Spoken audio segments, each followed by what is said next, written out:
Welcome to Southwest Desert, where adventure meets the arid beauty of the American Southwest. Join us as we explore the rugged landscapes, uncover hidden historical gems, and dive deep into the rich legends and culture of this iconic region. Subscribe now and hit the bell icon so you don't miss out on our latest desert adventures. Please leave a like or comment. This is very helpful. Let's journey together into the heart of the Southwest Desert.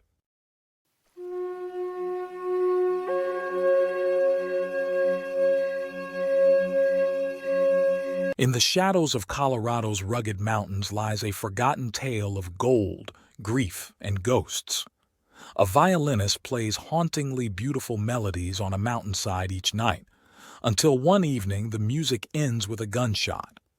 A rich gold vein transforms simple miners into wealthy men overnight, and a massive mudslide buries an entire town, with some claiming they could hear a grand piano playing as the earth consumed everything in its path. Welcome to the strange and tragic history of Brownsville, Colorado, one of the West's most peculiar gold mining towns, where fortune and misfortune walked hand in hand. The 1860s saw gold fever sweep across America, drawing thousands westward with dreams of striking it rich. Among them was a prospector known simply as Brown, who in the late 1860s discovered what miners called a paying lode, a vein of gold-rich ore substantial enough to warrant serious mining operations. This discovery wasn't just another claim in Colorado's mineral-rich landscape. It was the foundation of what would become Brownsville. The mountain where he struck gold became known as Brown Mountain, and the adjacent gulch was dubbed Brown Gulch, geographic features that would later play crucial roles in the town's spectacular demise. Unlike many boom towns that sprouted overnight at the news of gold, Brownsville developed more gradually. It began in the 1870s primarily as a construction town supporting workers building the Atlantic and Pacific Tunnel. Some considered it merely a suburb of the nearby settlement of Silver Plume, though it would eventually grow to house approximately 600 residents. The lifeblood of Brownsville was its miners, with a significant population being Cornish immigrants. These skilled workers from Cornwall, England, brought generations of mining expertise to the American West. Their distinctive accents and cultural traditions earned them affectionate nicknames, Cousin Jacks for the men and Cousin Jennies for the women, reflecting their tendency to recommend their relatives for mining jobs. Brownsville consisted of a single main street dotted with modest amenities, a restaurant called the Fox and Hounds, a name nodding to the Cornish heritage, a local saloon where miners could wash away the day's dust with whiskey, approximately 12 houses, and a large boarding house known as the Lampshire Boarding House. The town also boasted an Odd Fellows Hall for community gatherings and a smelter operation for processing ore. One peculiar feature of Brownsville was its slag dump composed of ground bone from a slaughterhouse, an unusual detail that highlighted the resourceful, if sometimes strange, approaches to mining town infrastructure. Nestled at the foot of Brown Mountain and aligned with Brown Gulch, Brownsville served primarily as a residential hub for miners working at the nearby 730 mine, which sat at an elevation of 10,451 feet. The mine would become the centerpiece of both Brownsville's greatest fortunes and its ultimate destruction.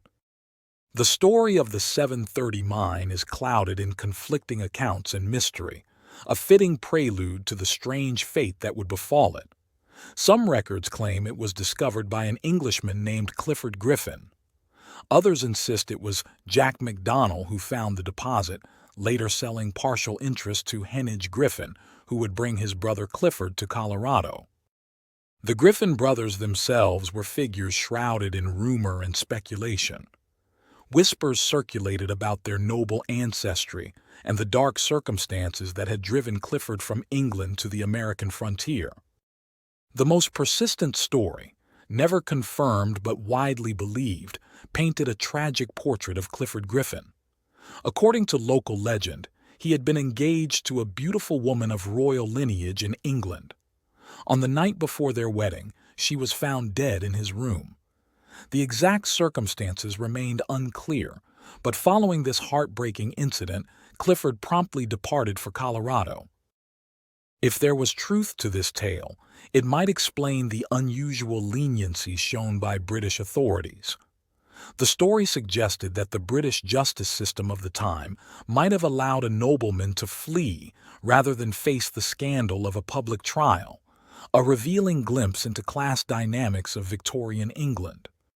Whatever the truth behind their arrival, the Griffin brothers soon established themselves as significant figures in Brownsville's mining industry. Heneage appointed his brother Clifford as superintendent of the 730 mine, perhaps hoping the responsibility would help him overcome his persistent melancholy. The 730 mine earned its unusual name through an innovation that revealed much about the Griffin brothers' management style. Traditional mines of the era typically required workers to begin their shifts at the crack of dawn, usually 6:30 a.m. The Griffin brothers, however, instituted a more humane 7:30 a.m. start time, earning both the gratitude of miners and a distinctive name for their operation. This small act of consideration didn't detract from the mine's productivity.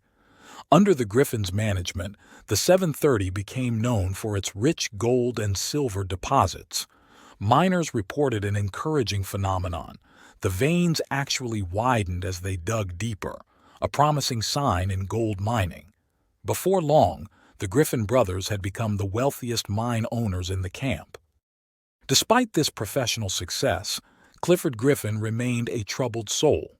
He chose to live in isolation, occupying a small cabin on Columbia Mountain rather than a more comfortable residence in town. From this remote perch, Clifford could overlook the mining operations below while maintaining his distance from the townspeople. Clifford's melancholy manifested in a peculiar ritual that became legendary throughout the area. Each evening, as darkness fell over the mountains, he would stand outside his cabin with his violin. Under the vast Colorado sky, he would play hauntingly beautiful melodies that echoed down into the gulch below. Word of these performances spread, and townspeople began to gather in the gulch each evening to listen.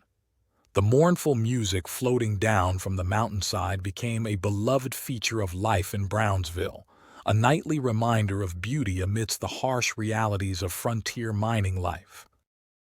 But as months passed, observant residents noticed something disturbing. Clifford had begun to excavate what appeared to be a grave in the granite mountainside near his cabin. The sight raised concerns, but no one intervened, a decision many would later regret. One evening, Clifford's violin concert proceeded as usual.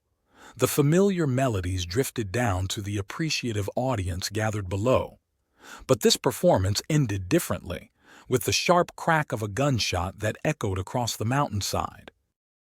When concerned miners rushed up to Clifford's cabin, they found him dead by his own hand, his body lying in the grave he had painstakingly prepared. A suicide note requested that he be buried in this self-made tomb, revealing that he had planned this end with careful deliberation. His brother Heneage, grieving but respectful of Clifford's final wishes, ensured he was laid to rest exactly as requested. 1 year later, a monument was erected on the site, a landmark still visible on the mountainside today. Heneage even established a fund to ensure fresh flowers would always adorn his brother's grave, a touching tribute in the harsh mountain environment. Following these arrangements, Heneage Griffin returned to England, leaving behind not only his brother's grave but also the prosperous mine that would soon play a role in destroying the town below. As the 730 mine continued operations, its success created the seeds of disaster. The mine's dump, the pile of extracted but non-valuable material, grew steadily, gradually filling Brown Gulch. This accumulation of waste material created an increasingly precarious situation above the town of Brownsville. Mine engineers installed a culvert, essentially a large drainage pipe, to allow snowmelt and rainfall to pass through the growing dump. But this engineering solution proved woefully inadequate for Colorado's mountainous climate. Spring melts and heavy rains frequently exceeded the culvert's capacity, saturating the dump materials and creating dangerous instability. The consequences began to manifest in the 1880s, when a small segment of the dump moved downhill toward Brownsville, a warning sign that went largely unheeded. Nature's reckoning came in a series of increasingly destructive slides. In June 1892, a second larger slide buried homes, the Brownsville Hall, and even an occupied saloon, though fortunately no lives were lost. The situation deteriorated dramatically on June 15, 1895, when the 730 dump collapsed completely. The massive flow of saturated material destroyed the Lampshire boarding house, further erasing Brownsville from the map. A fourth slide later that same year proved even more severe. This rock slide included not just loose material, but mine buildings themselves. Clifford Griffin's former cabin, the blacksmith shop, and the ore house all joined the destructive flow downhill, though it stopped just short of the valuable mill. The final, catastrophic slide occurred in June 1912. This time, warning sounds, described as rumbling and creaking, provided enough alert for residents to evacuate. When the earth finally moved, it was complete and devastating. The remaining hotel with its grand piano, miners' cottages with all their possessions, and even 2 railroad cars loaded with granite were consumed by the unstoppable flow of mud and rock. As with many mining disasters, the Brownsville slides generated their own folklore. Some claimed they could hear piano music during the slow-moving 1912 mudslide, the hotel's grand piano supposedly playing eerie notes as it was carried along in the flow of earth. Others spread unfounded rumors about miners trapped beneath the mud or an entire passenger train buried in the debris. These stories, while unlikely to be true, speak to the profound impact the disaster had on the collective imagination of Colorado's mining communities. The dramatic end of Brownsville served as a cautionary tale about the dangers of inadequate engineering and nature's ultimate power over human endeavors. Today, Brownsville exists only as a rounded mound along Highway 40.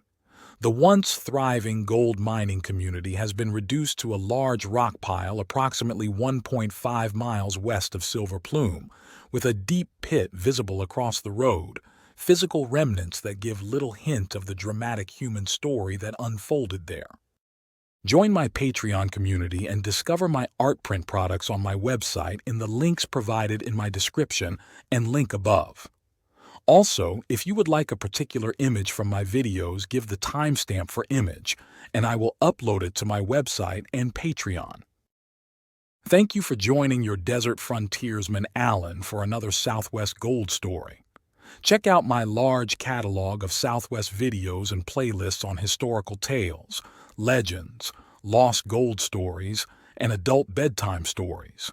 If you like a certain image from my videos, tell me in comments and give timestamp. Happy trails!